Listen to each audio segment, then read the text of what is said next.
Hello everyone, कैसे हैं आप लोग। आई होप आप सभी अच्छे ही होंगे। तो आज के इस वीडियो में हम आप लोग के लाया है प्रैक्टिस सेट 17 जो कि मैथ से संबंधित होंगे। हम प्रत्येक चैप्टर से एक क्वेश्चन को लेके आए हैं, एक एक क्वेश्चन को, और उसको हम विद कॉन्सेप्ट के साथ समझते चलेंगे। इससे पहले हम 1 से लेकर 16 तक अपने चैनल पर अपलोड कर दिया और उसका प्लेलिस्ट भी बना दी है। अगर आप लोग अभी तक नहीं देखे तो जाके देख लीजिए, आपके एग्जाम के लिए बहुत ज़्यादा इंपॉर्टेंट होंगे। तो चलिए शुरू करते हैं। पहला क्वेश्चन है एज से यानी आयु से कि 7 वर्ष पूर्व ए तथा बी की आयु का अनुपात दिया हुआ है 4:5 और फिर 7 वर्ष बाद उनकी आयु का अनुपात हो गया 5:6। तो बी की वर्तमान आयु कितनी है आपको ये बताना है। ये बहुत ही इंपॉर्टेंट क्वेश्चन है। इस तरह के क्वेश्चन को एग्जाम में पूछे जाते हैं। तो चलिए हम लोग बनाते हैं और कॉन्सेप्ट को समझते हैं। ए और बी, रुकिए पहले हम यहाँ कर देते हैं। ए अनुपात बी है, इसका आयु दिया हुआ 4:5 है। इसको रुकिए 4:5, ए अनुपात हो ना, 4:5 है। ये कब है? 7 वर्ष पूर्व है, यानी कि 7 वर्ष पूर्व इनकी आयु का अनुपात 4:5 है। और फिर कहता 7 वर्ष बाद, यानी कि 7 वर्ष बाद इनकी आयु का अनुपात कितना हो गया? 5:6, 5:6 हो गया। देखिए अब क्या करना है, अगर ये दोनों अनुपात में अगर डिफरेंस सेम रहेगा तो वो बनाने में क्वेश्चन को बहुत ही आसान होगा। जब डिफरेंस सेम होगा, यहाँ पे देखिए 4 से 5 1 का डिफरेंस, 5 से 6 1 का डिफरेंस, अंतर सेम है। और जब अंतर सेम रहेगा तो डायरेक्ट इसको बनाइएगा। अंतर सेम है तो कितना का अंतर है? 1 का अंतर है, 1 यूनिट बराबर। अब देखिए वर्ष में कितना का अंतर है? 7 वर्ष पूर्व है, फिर 7 वर्ष बाद है, तो कितना का अंतर है? टोटल 14 वर्ष है। तो 1 यूनिट बराबर 14 हुआ। तो कहता बी की वर्तमान हमको मांगा, बी की वर्तमान आयु। ये जो बी की ये जो 5 दिया हुआ है अनुपात में, ये 7 वर्ष पूर्व है बी की। तो 1 यूनिट बराबर 14 है, तो 5 यूनिट बराबर कितना हो जाएगा? 14 5 70 हो जाएगा। 5 यूनिट बराबर 70 ही होगा ना। लेकिन ये 7 वर्ष पूर्व के आयु निकला 70, लेकिन हमको वर्तमान चाहिए तो 7 वर्ष इसमें ऐड करना पड़ेगा।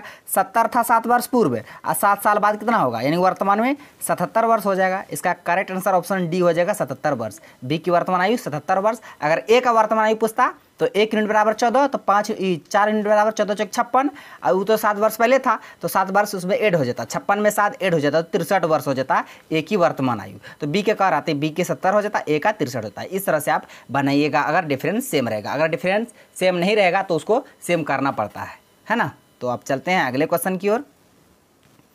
क्वेश्चन है यदि 15 वस्तुओं का सीपी यानी क्रय मूल्य 12 वस्तुओं के एसपी यानी सेलिंग प्राइस बराबर है, यानी कि 15 वस्तु का सीपी हुआ और उसके बाद 12 वस्तु का एसपी बराबर है, इक्वल है, तो कहता लाभ प्रतिशत क्या होगा। देखिए यहाँ 15 सीपी है, ये मत समझिएगा सीपी का मान 15 हो गया, यहाँ एसपी का मान 12, गलत हो जाएगा। अगर इस ऐसा रहेगा क्वेश्चन में तो समझ लीजिएगा ये सीपी का मान ये होगा, ये 12, और एसपी का मान ये 15 होगा, है ना। इस ऐसे होता है, याद रखिएगा आप। तो सीपी का मान कितना हुआ? सीपी हो गया 12, यानी कि हम सीपी अनुपात एसपी लिखते हैं। सीपी हो गया 12 और एसपी कितना हो गया? 15। अब देखिए 12 से 15 हुआ, कितना बढ़ा? 3 बढ़ा। किससे बढ़ा? तुलना कैसे कर रहे हैं?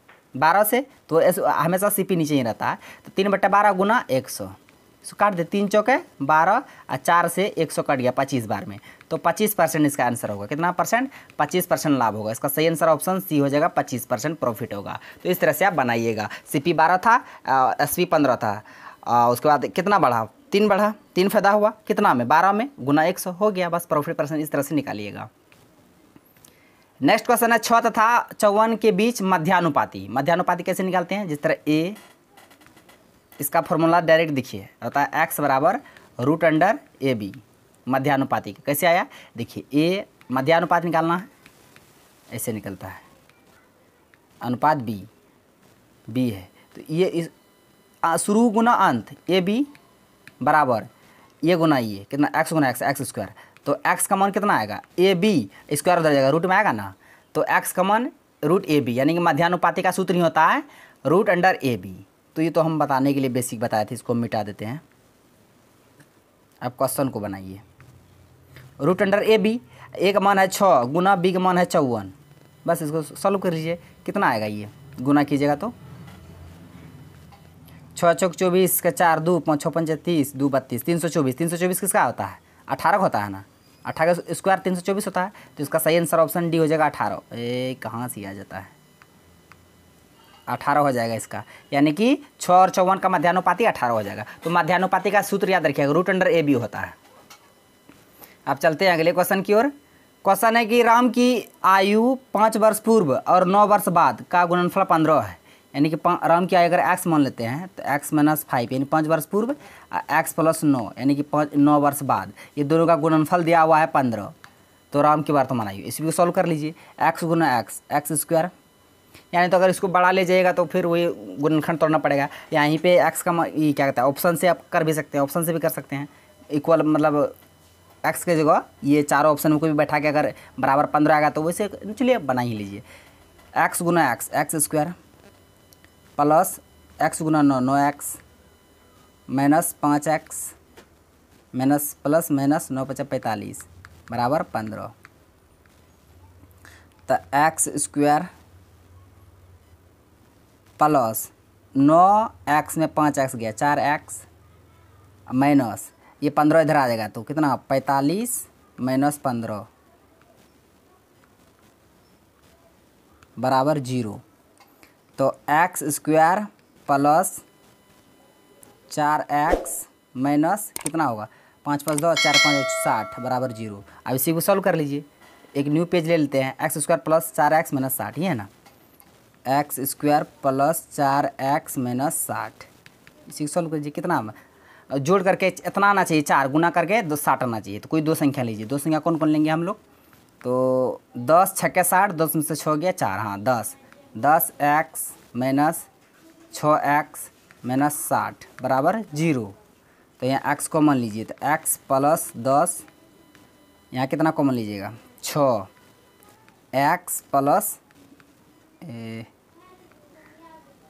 x होगा यहाँ 6x में 6 कॉमन लीजिए, x से बचेगा ना, x प्लस यहाँ 60 में 6 कॉमन लिए 10 बचा बराबर 0। अभी देखिए x minus 6 x plus 10 same है तो एक ठो आ जाएगा बाहर x प्लस 10। अब देखिए x का मान जब यहाँ निकालिएगा तो x का मान यहाँ कितना निकलेगा 6 निकलेगा, x का मान यहाँ 6 निकलेगा, x बराबर 6, इधर माइनस में प्लस में जाएगा, यहाँ x का मान 10 निकलेगा। लेकिन जो किसी को आयु होता है एज होता है वो माइनस में होगा, कभी माइनस में नहीं होगा। इसका आंसर प्लस में होगा, प्लस में 6 आया है तो इसका सही आंसर क्या होगा ऑप्शन बी। ऑप्शन बी में 6 वर्ष तो 6 वर्ष। तो ये कितना बड़ा गुणनखंड चल गया। अगर ऑप्शन से बनाते तो यहीं पे बन जाता है ना। तो इस तरह से आप बनाते। 5 वर्ष पूर्व का रहा था x माइनस 5, 9 वर्ष बाद का था x प्लस 9, 2 का गुणनफल कर दिए और गुणनफल दिया हुआ था 15। इसी को सॉल्व कर लीजिए। तो अब चलते हैं अगले क्वेश्चन की ओर। क्वेश्चन है किसी वस्तु को 20% लाभ पर बेचने से उसे 20% हानि पर बेचने की तुलना में 60 रुपया अधिक मिलता है। 20% लाभ का मतलब कितना हुआ 120। उसके बाद 20% हानि का मतलब क्या हुआ 80। तो 20% लाभ पर बेचने से 20% हानि पर बेचने की तुलना में 60 रुपया अधिक, इससे ये 60 रुपया अधिक होता है, यानी इससे हानि से ये प्रॉफिट 60 अधिक है। तो इससे सॉल्व कर लीजिए। 60 रुपया है, ये 120 है, इधर आएगा तो घटेगा, कितना बचेगा 120 में 80 घटा दीजिए बराबर 60। 120 में 80 कितने जाना 40, 40 यूनिट बराबर 60 रुपया। तो 1 यूनिट बराबर 0 से 0 ख़त्म, 3 दूना 6, 2 दूना 4, 3/2 रुपया। 1 यूनिट बराबर 3/2 रुपया। तो कोई भी वस्तु अपने आप में 100% होता है ना, 100 यूनिट बराबर कितना आएगा, तो 3/2 गुना 100 कट गया 2 से 150 बार में, अब 50 गुना 3 कीजिएगा कितना 50 या 150, तो 150 रुपया हो जाएगा। इसका सही आंसर ऑप्शन बी हो जाएगा 150। तो ऐसे भी आप बना सकते हैं, है ना। कैसे देखिए, एक ऐसे जिस तरह x का 20% लाभ है तो 120/100 ऐसे होगा ना, माइनस फिर x का हानि हो रहा है तो 80, 20% हानि तो इतना होगा 80/100 बराबर कितना था 60 रुपया अधिक था बराबर 60। इसी को सॉल्व कर लीजिएगा तो हो गया, वहाँ भी निकल जाएगा, है ना। चाहे इस तरह से बनिए, बेसिक हो गया, बेसिक को याद रखिएगा। ये तो हम डायरेक्ट बता दिए। तो अब चलते हैं अगले क्वेश्चन की ओर। क्वेश्चन है ए बी का अनुपात दिया हुआ, बी सी का अनुपात दिया हुआ, तो ए बी सी का मांग रहा है। बहुत आसान है। ए अनुपात बी का दिया हुआ है 5:9, अब बी अनुपात सी का दिया हुआ है 6:11। इसे सॉल्व कर लीजिए। तो ए अनुपात बी अनुपात सी, अगर ऐसा सिचुएशन रखा तो कैसे बनेगा, इसको इससे गुना कीजिएगा, फिर इसको इससे, फिर इसको इससे। तो 5 गुना 6, 6 पंजा 30 अनुपात 9 गुना 6, 9 6 54 अनुपात 9 गुना 11, 11 9 99। काट दीजिए, 10 तिया 30, 18 तिया 54, 33 तिया 99। तो आंसर कितना आ गया 10:18:33। किस ऑप्शन में है 10:18? ऑप्शन ए में है 10:18:33। तो इस तरह से आप बना सकते हैं। ए अनुपात बी दिया हुआ था, बी अनुपात सी दिया था, इसको इससे, फिर इसको इससे, फिर इसको इससे, बस करके हो जाता है आंसर। तो इस तरह से अगर क्वेश्चन पूछेगा तो ऐसे बनाइएगा। अब चलते हैं अगले क्वेश्चन की ओर। क्वेश्चन है दो संख्या का अनुपात दिया हुआ है 1:3 और दोनों का योगफल दिया हुआ है। तो 3 1 4, इसका योगफल 4 होगा। ये 4 यूनिट बराबर 240 दिया हुआ है। तो 1 यूनिट का मान कितना होगा? तो ये कट जाएगा कितना बार में? 60 बार में। 1 यूनिट बराबर 60, तो कहता है इनका अंतर कितना होगा संख्याओं का? 1 यूनिट बराबर 60, तो 1 यूनिट बराबर 60 और 3 यूनिट बराबर 180। अभी दोनों घटा दीजिए, दोनों का अंतर कितना होगा? 180 में 60 घटेगा, कितना बचेगा? 120। 120 किस ऑप्शन में? ऑप्शन ए में है। बस ऐसे बनाइए, कितना आसान है। गुणनफल कहता गुना कर देते, योगफल करता योग कर देते, घटा कहता घटा कर देते, जो कहता वही कर देते। अगला क्वेश्चन है एसआई से, सिंपल इंटरेस्ट से। 600 रुपया प्रिंसिपल है, 6000 है, 600 नहीं है। अब देखिए पहले मांग क्या रहा हमको? साधारण ब्याज और मिश्र धन ज्ञात करना। पहले ब्याज ज्ञात की, ब्याज का सूत्र क्या होता है? सिंपल इंटरेस्ट बराबर होता है PRT/100, यानी मूलधन गुना समय गुना दर बटा 100। मूलधन कितना दिया हुआ? 6000। बड़ा हूँ ना रे, चलिए यहाँ नीचे गुना करते हैं। मूलधन 6000 दिया हुआ है, गुना रेट 6%। समय देखिए 8 महीना है, महीना को साल में बदलेंगे तो 12 से भाग देंगे ना, इसको काटिए, कितना से कटेगा? 2 चौक 8, 2 छक 12, 2 दूना 4, 3 दूना 6, तो 2/3 आएगा। साल में बदलेगा तो 2/3। अब बट्टे 100 होता है ना, PRT गुना 100। इसे सॉल्व कर लीजिए। ये 00 से 00 ख़त्म, ये 3 से 6 ख़त्म 2 बार में। अब 100 गुना कीजिए, 2 दूना 4, 4 गुना 60, 6 चौका 24। तो 240 रुपया आ गया आपका एसआई, यानी कि ब्याज 240 रुपया। अब मिश्रधन निकालना है। मिश्रधन बराबर क्या होता है? मूलधन जोड़ ब्याज। ये बराबर अमाउंट बराबर होता है मूलधन जोड़ ब्याज।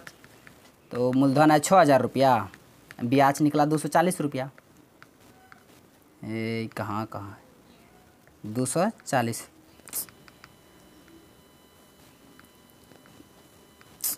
बहुत डिस्टर्ब करता है। 240 रुपया। अब दोनों को जोड़ दीजिए, कितना होगा? 6 240, इन 6240 रुपया क्या आएगा? वो मिश्रधन आएगा। देखिए मिश्रधन 6240। तो ऐसे बनाइएगा, है ना। क्वेश्चन है देखिए, ये एक कमरा का लंबाई चौड़ाई ऊंचाई दिया हुआ, तो इसमें अधिकतम किस ऊंचाई तक बांस रखा जा सकता है? मान लीजिए कमरा है, इसमें अधिकतम लंबाई वाला बांस रखेंगे। कैसे रखेंगे? ऐसा रखा जाएगा, ऐसा रखा जाएगा, ऐसा अधिक लंबाई वाला रखा जाएगा, ऐसा अधिक लंबाई वाला रखा जाएगा, ऐसा इस कोण से इस कोण में लंबाई। तो ये हमको लग रहा नहीं, इस कोण से इस कोण में अगर बांस रखेंगे तो सबसे अधिक लंबाई वाला अटेगा। तो ये क्या हुआ? विकर्ण हुआ है। तो लंबाई चौड़ाई ऊंचाई दिया हुआ, तो घनाभ का विकर्ण क्या होता है? रूट अंडर, इसको मिटा देते हैं, समझाने के लिए बताए थे, है ना। अधिक लंबाई वाले जो बांस रखेंगे वो हमको विकर्ण चाहिए, कर्ण, है ना, तब ये वो रखा जाएगा।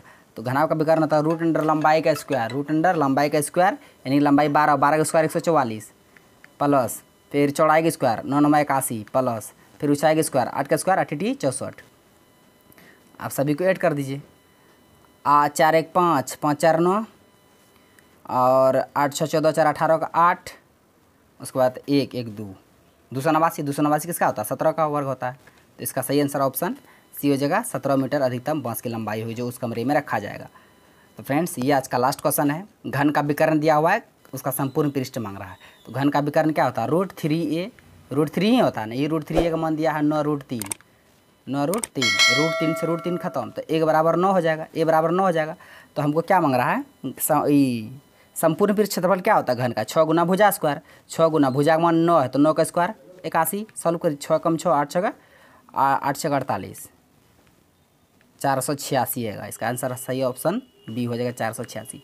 तो फ्रेंड्स, आज का क्वेश्चन बस यहीं तक था। सारे क्वेश्चन को बता दिए विद कॉन्सेप्ट के साथ। आई होप आपको वीडियो पसंद आया होगा। यदि वीडियो अच्छा लगा तो मेरा वीडियो को लाइक कीजिए तथा मेरा यूट्यूब चैनल कर दीजिए सड्डा को सब्सक्राइब करें और बेल आइकन को भी हिट कर दीजिए ताकि हर एक लेटेस्ट वीडियो का नोटिफिकेशन तुरंत आप तक पहुंच जाए। Thanks for watching video. धन्यवाद। मिलते हैं अब नेक्स्ट वीडियो में नेक्स्ट